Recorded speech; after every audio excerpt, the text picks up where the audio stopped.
ሰላም ጤና ይስጥልን ውድ ተመልካቾቻችን፣ ወደ ሰበር ዜና ወጃችን እንኳን ደህና መጣችሁ። በዛሬው መርሃ ግብራችን በዓለም ዙሪያ ውጥረቶች እየተካረሩ ነው። በጎረቤት ሱዳን መንግስት ጦርነቱን ከሜዳ ወደ ዲፕሎማሲው መድረክ በማሸጋገር የፈጥኖ ደራሽ ኃይሎችን በአሸባሪነት ለማስፈረጅ ዓለም አቀፍ ዘመቻ ጀምሯል። ይህ በሆነበት ወቅት የኤልፋሽር ከተማ በከበባ ውስጥ ሆና ሰብአዊ ቀውስ ወደስተለ ሕፃናት በተመጣጠነ ምግብ እጥረት እየሞቱ ነው። ወደ ሀገራችን ዜና ስንመለስ ኢትዮጵያ የኢኮኖሚ ጫናዋን ለማቃለል የምታደርገው ጥረት ፍሬ ሊያፈራ መቃረቡን የገንዘብ ሚኒስቴር አስታውቋል። የ3.5 ቢሊዮን ዶላር የዕዳ ማቃለያ ለማግኘት ድርድሮች ተጠናክረዋል። ነገር ግን ይህ ስምምነት ቢኖርም ከፊታችን ያለው የዕዳ ክፍያ ጫና እንደሚጨምር ተገልጿል። በመካከለኛው ምስራቅ ደግሞ እና በምዕራቡ ዓለም መካከል ያለው ግንኙነት እጅግ በጣም አስጨናቂ ሁኔታ ላይ ይገኛል። ከቅርቡ ጥቃት በኋላ የደረሰው ውድመት መጠን እየታወቀ ሲሆን ኢራን የኒውክሌር ተቆጣጣሪዎችን ከሀገር በማገድና ለድርድር አስቸጋሪ ቅድመ ሁኔታዎችን በማስቀመጥ ምዕራባውያንን አስደንግጣለች። በእነዚህ ርዕሰ ጉዳዮች ላይ ዝርዝር ዘገባ ይዘን እንቀርባለን። አብራችሁን ቆዩ።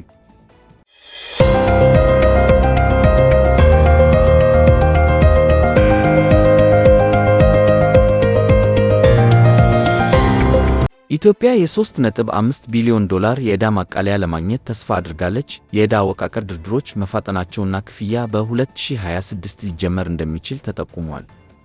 የገንዘብ ሚኒስትሩ አቶ አህመድ ሽዴ ማክሰኞ ዕለት ለሕግ አውጪዎች እንደተናገሩት ኢትዮጵያ የ3.5 ቢሊዮን ዶላር የዕዳ ማቃለያ ለማግኘት ከአበዳሪ ሀገራት ጋር የምታደርገውን የዕዳ አወቃቀር ማስተካከያ ድርድር እያፋጠነች ትገኛለች። ሚኒስትሩ የ2017-18 2025-26 ረቂቅ የፌዴራል በጀት ለሕዝብ ተወካዮች ምክር ቤት ባቀረቡበት ወቅት መንግሥት ስምምነት ለመፈጸም ተቃርቦ እንደሆነ፣ ነገር ግን እስካሁን ምንም አይነት ስምምነት እንዳልተፈረመ ገልጸዋል። በፓርቲው ሚዲያ እንደተጠቀሰው ሚኒስትር አህመድ ከአበዳሪ ሀገሮቻችን ጋር በድርድሩ የመጨረሻ ምዕራፍ ላይ እንገኛለን፣ ስምምነቱ በቅርቡ ይፈረማል ብለዋል። ሆኖም ሚኒስትሩ እንዳስጠነቀቁት ምንም እንኳን የሚጠበቀው የዕዳ ማስተካከያ ቢኖርም ሀገሪቱ በተሻሻሉ ውሎች መሠረት ከሚቀጥለው ዓመት ጀምሮ ክፍያዎችን ለመጀመር እየተዘጋጀች ስለሆነ ኢትዮጵያ በውጭ ዕዳዋ ላይ የምትፈጽመው ትክክለኛ ክፍያ ይጨምራል። ኢትዮጵያ በ2021 ሂደቱን ከተቀላቀለችበት ጊዜ ጀምሮ በቡድን 20 G20 የጋራ ማዕቀፍ ስር የ12.4 ቢሊዮን ዶላር የውጭ ዕዳዋን እያስተካከለች ትገኛለች። ሀገሪቱ በታህሳስ 2023 ብቸኛውን የ1 ቢሊዮን ዶላር ዩሮቦንድ ኤፍሮባንድ ክፍያ ሳትፈጽም መቅረቷ የዕዳ ማስተካከያው የበለጠ አጣዳፊ እንዲሆን አድርጎታል። በዚህ ዓመት ጥር ወር ላይ የዓለም አቀፉ የገንዘብ ድርጅት ኢማፍ ሥራ አስፈጻሚ ቦርድ የ3.4 ቢሊዮን ዶላር የተራዘመ የብድር አገልግሎት ኤክፍ ስምምነት አካል የሆነውን የኢትዮጵያን ሂደት ለመገምገም ተሰብስቦ ነበር። በወቅቱ ኢማፍ በዕዳ ማስተካከያው ላይ የመርህ ስምምነት ላይ መደረሱን ባያረጋግጥም በጋራ ማዕቀፉ ስር ከቁልፍ ምዕራፎች ከመከናወናቸውን አምኖ የ250 ሚሊዮን ዶላር ሁለተኛ ዙር ክፍያ ፈቅዷል። ድርጅቱ የውጭ ምንዛሬን ነፃ ማድረግን ጨምሮ የኢትዮጵያን የሪፎርም እንቅስቃሴ አድንቆ በትይዩ ገበያ የምንዛሬ ተመን ላይ የነበረው ጫና መቀነሱን ገልጿል። በመጋቢት 2025 የኢትዮጵያ ገንዘብ ሚኒስቴር ከጠቅላላው የ12.4 ቢሊዮን ዶላር የውጭ ዕዳ ውስጥ 8.4 ቢሊዮን ዶላሩን ለማስተካከል ከይፋዊ አበዳሪዎች ጋር የመርህ ስምምነት ላይ መደረሱን አስታውቋል። ይህ የዕዳ ማስተካከያ ሀገሪቱ ከግል አበዳሪዎች፣ የቦንድ ባለቤቶችን ጨምሮ ጋር ያላትን የመደራደር አቅም እንደሚያሻሽል ይጠበቃል።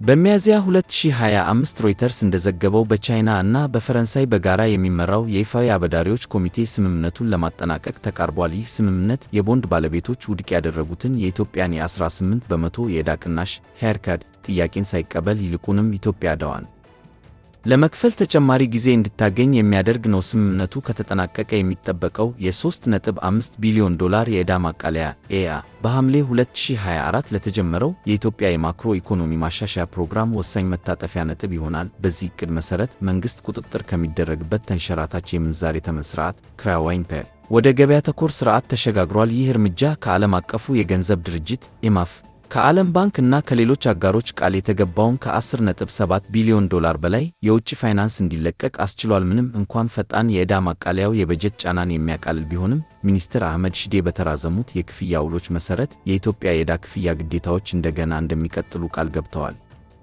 ይህ በእንዲህ እንዳለ የሱዳን መንግሥት የፈጥኖ ደራሽ ኃይሎችን በአሸባሪነት ለማስፈረጅ የጀመረው የተጠናከረ የዲፕሎማሲ ዘመቻ እርስ በርስ በመጨራረስ አድካሚ ጦርነት ውስጥ ለገባው ግጭት ወሳኝ ስልታዊ አቅጣጫ ለውጥ ነው። ይህ ጥሪ የፖለቲካ መግለጫ ብቻ ሳይሆን ቡድኑን በዓለም አቀፍ መድረክ ላይ ሕጋዊ መሠረት እንዲያጣ በማድረግ መንግሥት ከቀጠናው ደጋፊ ያገኛቸዋል የሚላቸውን የገንዘብና የሎጂስቲክስ ድጋፍ መረቦች ለማነቅ የሚደረግ ከፍተኛ ጥረት ነው። ጥሪው ሆን ተብሎ በመካከለኛው አፍሪካ ሪፐብሊክ በተባበሩት መንግስታት ሰላም አስከባሪ ላይ የደረሰውን ጥቃት ተከትሎ የወጣውን ዓለም አቀፍ ውግዘት እንደ መጠቀሚያ በማድረግ የቡድኑን የሀገር ውስጥ ድርጊት ከቀጠናው አለመረጋጋት ጋር በቀጥታ ለማያያዝ ያለመ ነው። ይህ አካሄድ ረስፍንበርስበት ውስጥ ያለ ሕጋዊ ወገን አድርጎ ሳይሆን ዓለም አቀፍ ሰላምን አደጋ ላይ የሚጥል ድንበር ተሻጋሪ ስጋት አድርጎ ለመሳል ይሞክራል። የመንግስት ጦር በመንግስት ቁጥጥር ስር በሚገኘው እንደ መሪው የአየር ማረፊያ ባሉ ስልታዊ ቦታዎች ላይ አጥፍቶ ጠፊ ድሮኖችን እስከ መጠቀም የደረሰ በቴክኖሎጂ ራሱን የሚያሻሽልና የማያቋርጥ ጥቃት የሚሰነዝር ተጻራሪ እንደገጠመው የዲፕሎማሲው አስቸኳይነት ያሳያል። የተኩስ አቁም ስምምነት ለማድረግ የሚደረገው ውጤት ባላመጡበትና በ2025 መፍትሄ ይመጣል የሚለው ተስፋ ከእውነታው እየራቀ በመጣበት በዚህ ወቅት መንግስት ግጭቱን ሙሉ በሙሉ በአዲስ መልክ በመቃኘት ጦሩ በሜዳ ላይ ያላገኘውን ውጤት በዓለም አቀፍ የሕግና የፖለቲካ ጫና ለማምጣት ተስፋ አድርጓል። በኤልፋሽር ከተማ የሚታየው ሁኔታ ወታደራዊ ዓላማዎች ሰብአዊ ፍላጎቶችን ሙሉ በሙሉ የዋጡበትና ወደ ፍጹም ውድቀት ያወረደው ሰቆቃ ትንሹ ነጸብራቅ ሆኗል። ፈዝፌ የተባበሩት መንግስታት ያቀረበውን የሰብአዊ እርዳታ የተኩስ አቁም ስምምነት የሱዳን ጦር ዳግም ለመታጠቅ የተጠቀመበት ወጥመድ ነው በሚል በግልጽ ውድቅ ማድረጉ በወገኖች መካከል ያለውን እጅግ ጥልቅና ገዳይ የሆነ የእርስ በርስ አለመተማመን ያሳያል። የሱዳን ጦርና አጋሮቹ ከተማዋን እየተከላከሉ እንደሆነ ቢናገሩም የረስፍ ከበባ ለቀሪው ሕዝብ የሞት ወጥመድ ፈጥሯል። የሰብአዊ ቀውሱ አሃዛዊ መረጃዎች እጅግ አስደንጋጭ ናቸው። የሱዳን ዶክተሮች ማኅበር ከጥር ወር ጀምሮ ብቻ 239 ሕፃናት በተመጣጠነ ምግብ እጥረት መሞታቸውን ዘግቧል። የኢኮኖሚው ማነቆ ፍጹም ሲሆን የሸቀጦች ዋጋ ጣራን ነክቷል። አንድ ኩንታል ማሽላ 160,000 የሱዳን ፓውንድ፣ 1 ሊትር ነዳጅ ደግሞ 2 ሚሊዮን ፓውንድ ደርሷል። ይህም ሕይወትን ለማቆየት ከሞላ ጎደል የማይቻል አድርጎታል። ይህ ቀውስ ረዝፈ እና እንደ ሰው መድክ ያሉ አጋሮቹ ኤልፋሽርን የጦርነት ቀጠና ብለው በማወጅ ሰላማዊ ዜጎች ወደ እነሱ ቁጥጥር ስር ወዳሉ አካባቢዎች እንዲሄዱ በመጠየቅና እርዳታ በራሳቸው ኤጀንሲዎች በኩል ብቻ እንዲካፈሉ ማስገደድ እንደ ጦር መሳሪያ የሚጠቀሙበት ተንኮል የታከለበት አካሄድ ይበልጥ አባብሶታል። ይህ አካሄድ የእርዳታ ስርጭቱ በግዛት ቁጥጥርና በወታደራዊ ወገንተኝነት እንዲወሰን በማድረግ በመቶ ሺዎች የሚቆጠሩ ሰዎችን ያለ ምግብ፣ ያለ መድኃኒትና ያለ አስተማማኝ መውጫ መንገድ በከበባ ውስጥ እንዲቆዩ አድርጓቸዋል።